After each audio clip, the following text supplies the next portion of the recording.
What's going on? So, if you are someone that struggles with some anxiety, depression, you're not motivated, you don't really have any goals, and you find yourself just kind of sabotaging yourself in a life that you know you could be living bigger, I want to introduce to you a concept that I experienced for several years called the halftime hangover. And if you played sports at a high level, if you were in the military, if maybe you were in a band or something where you were held to a really high standard, you had goals, you had a mission, you're going to recognize this as something that you would have lost upon leaving that team. So, a little bit of background on me.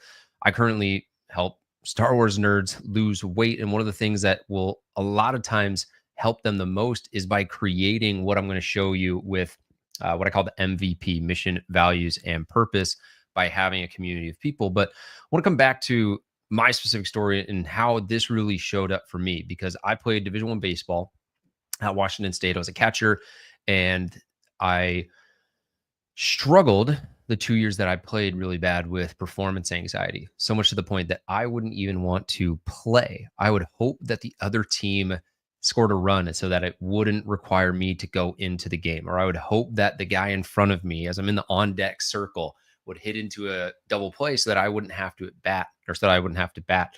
And for anyone struggling with anxiety in situations, one of the biggest things that I look back now and wish that I would have realized is that practice and being prepared and putting in the reps to create the confidence will eliminate a lot of that anxiety. But if you're experiencing that right now, and whatever it is that you're doing, the real thing that's going to fix it is outworking your doubt and outworking that fear, because that anxiety is uncertainty of what that result is going to be. And so this is just a quick side note for anyone, like I said, in the military, in sports, in those high performance situations, the anxiety you feel is that lack of preparation that you didn't put in. If you put in more work, you're going to be more confident in those situations. But anyway, so after my sophomore year, I ended up quitting. And there's so many parts of this story that I just look back at and just kind of kick myself, because it was a lot of self-limiting beliefs. I told the coach that I was hitting my physical ceiling at 19 years old. I believed that I couldn't get any stronger or any faster. Obviously, that's not true. I said the juice wasn't worth the squeeze. The 5 a.m. workouts, the 4-hour practices, the traveling all over the country wasn't worth the effort. Obviously, that's not true, because when you have something that is really fulfilling, it requires a lot of hard work. And so I ended up quitting. And the one thing I remember telling myself is, I'm not going to let myself go. I can't get fat. It's already bad enough that I quit on my teammates. But if I become the guy that just becomes fat and lets himself go, then that's going to become, I'm going to be a laughing stock. I can't let that happen. So for the years from 20 to 27, I then went into what I call the halftime hangover. And the reason why I call it a halftime hangover is because most men that grow up in sports, again, could be military, could be music, whatever it is, have the first half where they've got a very clear mission.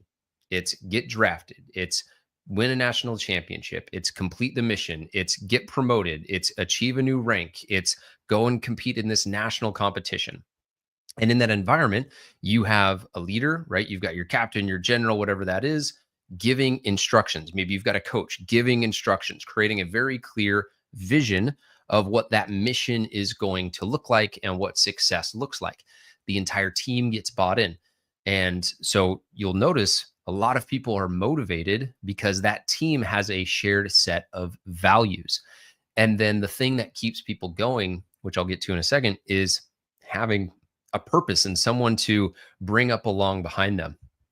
And so for 7 years, I didn't really have that. I went from having seniors ahead of me and a coach that would give us a very clear mission that we were working towards. We had players that would be in the same position or the same age, and I would look at them and kind of use them as a measuring stick to compare myself and create some motivation, because if they were a little bit ahead of me, that created a gap and I wanted to close that gap. And then there would be freshmen. There would be people that you could take under your wing. In the military, that might be the young guys or the lowest ranking people that you get the opportunity to kind of guide and mentor. And when you have that structure, when you have that type of team or unit, it's very motivating, and it gives you a very clear purpose that keeps you focused on whatever it is that is going to have you hold a high standard in your fitness, in your nutrition, in your habits, in the things that you're getting into. But as soon as you lose that, bam, that structure just goes away. And that's where people no longer work out. I don't have the structure. I don't have the routine. I don't have the discipline. I don't have the people holding me accountable for whether that's the weight room in sports, whether that's your PFT from a military standpoint. That standard is no longer being upheld. And if you don't have something wired deep inside your identity to just keep doing it, it's going to fall off. So I talk every single day to people that were in the military, that played, high level high school, high level college, sometimes even pro, and they've let themselves go, not intentionally, but it's because they've lost this structure. And what that a lot of times leads to, especially for guys, is self destructive tendencies, because you're taking all of this focus, all of this energy, all of this power, and rather than having it all hyper focused on a specific point, think of like the Death Star, just tractor beam right on a ship, or just absolutely blowing Alderaan to pieces. You've got to have some sort of main mission if that's how you grew up, because if you don't, then all of that energy just sporadically dissipates into a ton of other things. And most things that guys can get into, especially in their 20s, are destructive. Weed, women, alcohol, gambling, right? These are all things that I would have struggled with because I didn't really have a purpose. And so it's much easier to just sit on the couch, play video games, go out, black out. But at the same time, I would have this anxiety every single day of, man, I'm capable of so much more. And what's really frustrating for this specific population is you have proof. I was able to look back and be like, man, I was in such great shape. If you're in the military, you're able to look back at boot camp or whenever you're in your best shape and say, man, I used to be a stud. You can look at photos of yourself next to the Apache and you're like, man, look at what I used to be. And that anxiety is this sense of, man, I've gotten further and further. And that delta of where I'm at now and where I want to be, or what's coming if I don't make a change, is becoming more and more apparent. And so then those destructive habits, right, around alcohol, around gambling, all these things that steal our dopamine, steal our focus, steal our attention, that's a lot of time where that depression comes in, because now nothing really gives you that high. And when you are on a purpose, when you are chasing a mission or a dream, that's where you get your fulfillment from. Yes, it is really hard to go and compete for a national championship or a conference championship, or go and complete the mission that is given to you and to your team, especially if you go overseas, right? That's an even higher stakes. And so you go from having these high stake opportunities with teams of people that hold each other accountable, where you are mentoring other people and bringing them up, and you have someone above you giving you a very clear vision. And then you just go into the regular world and it's working your 9 to 5. Then you come home and I guess I'll work out, but what's the point? And so what I want to give you guys here is a framework that'll really help you, especially if you're this type of person, all of a sudden be able to shift into, okay, how do I get these pieces in place so that I can feel like I'm laser focused on where I want to be? And a little side tangent here too. Talked to a lot of guys with ADHD. That's me. I've got ADHD to the max. It drives my wife crazy. If you have ADHD, I would say that's even more of a superpower. I actually had to move to catcher from left field because I needed more things for my brain to focus on. And so when you get that mental stimulation, you get hyper fixated on a purpose, on something ahead of you, you actually lock in even harder than most people. So don't believe for a second that that is not something that is, a positive. So many people look at it as like, oh, I got ADHD, so I'm not going to be able to do anything. That's a superpower if you use it the right way. So mission, vision, mission, values, purpose. So there's a framework that I heard a couple years back, and I think it's just absolutely genius. It is captains, rookies, rivals. So if we use the 501st Legion in the Clone Wars, for example, you've got your captains, rookies, rivals. You have the person to the left and right of you. That is your rival. So Echo and Fives, those two guys are looking to the left and the right. They started at the same time. They're progressing at the same time. They're getting promoted at the same time. That little level of friendly competition, you could also look at it as Anakin and Obi-Wan.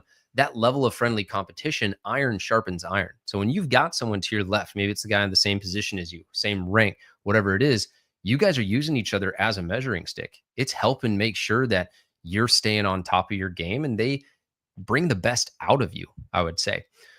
The captain side of things, right? You got Captain Rex holding a standard, keeping everyone in line, focused on that main goal. In a sports environment, you've got that coach that is giving everyone, hey, here's the game plan, here's everything we're doing. This is going to get us to where we want to get to. And that level of certainty reduces a lot of things that people struggle with from a motivation standpoint. Most people I talk to actually have a ton of motive. That motive from a legal standpoint would be why they want to make the change that they need to make, but they don't have a lot of certainty that the path that they are on is going to get them there. So if I had a head coach and he was like, hey, I think if we run this drill, we might kind of get good. And if we do, we'll get sixth in the conference. It's not a lot of certainty. That's not going to make me want to run through a wall.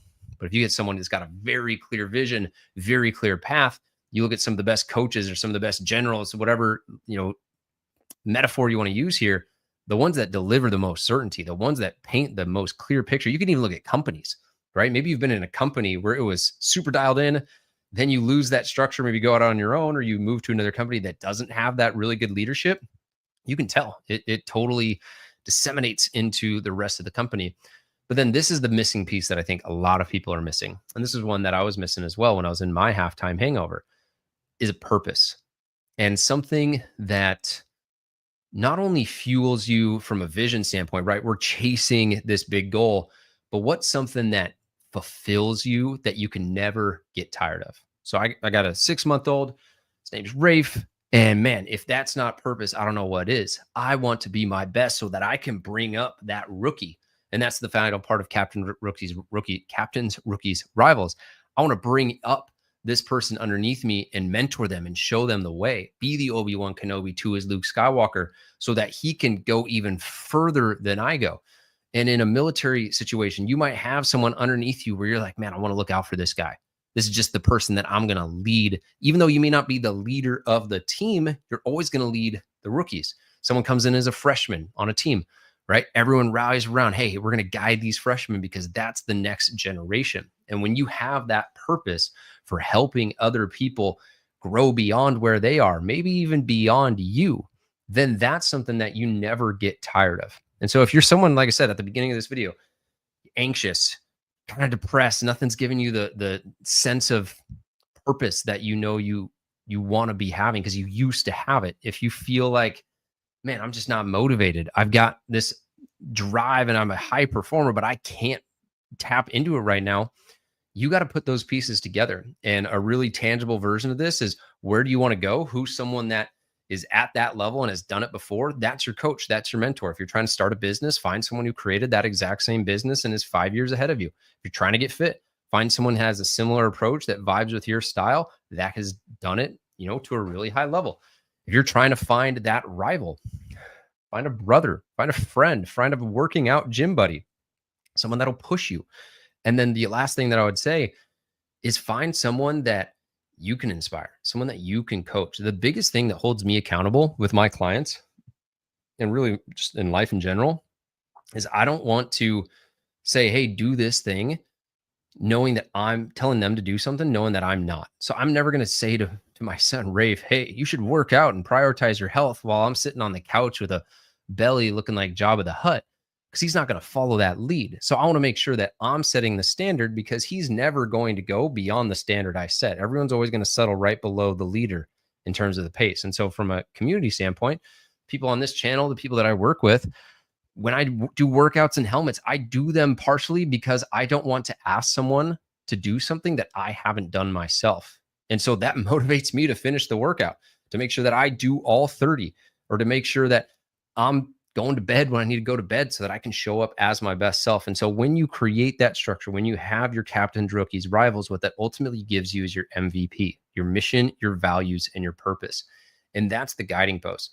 And that's why so many men are struggling right now. They don't have that.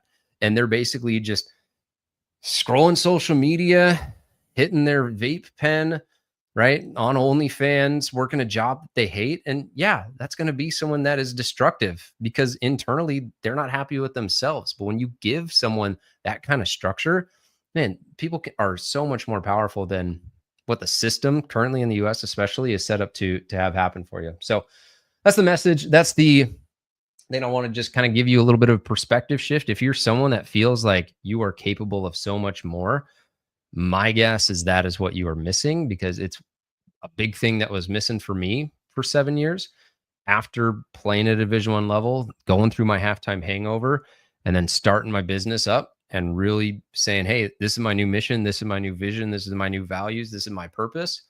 From there, I got a PIP, a performance review, whatever it's called. Basically, I got pulled in at like 25. They're like, dude, you were not working at all. You're so much better than you are. And I knew I was. It was so frustrating. I wasn't motivated to work, but I just wasn't really engaged in what I was doing. And so when you have that purpose as to why you're going to work out or why you're going to pursue the best version of yourself, it really is a system that I think everyone needs to get into. But again, the system right now is designed to distract you so that you don't find that and you don't have the clarity to do that.